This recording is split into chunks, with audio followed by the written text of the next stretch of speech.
How to log in WhatsApp with phone number. So hi guys, today I'm going to show you how to log in WhatsApp with phone number. So to log in WhatsApp with the phone number, what you have to do is go to your Google Play Store or Apple App Store and then find WhatsApp. Then download it to your device. Once you downloaded it, open the app, then tap agree and continue to accept the terms of service. Now,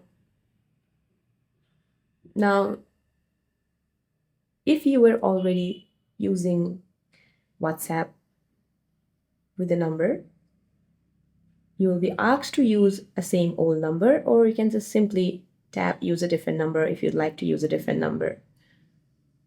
Select your country code and then type your phone number here. And then tap next or done. Once you do that, enter the 6-digit verification code that you received via SMS. Now complete the setup by entering your name, uploading an optional profile picture, and restoring your chat backup if one exists. So that's it for this video, guys. I hope this video is helpful. Please don't forget to like and subscribe. See you in my next video.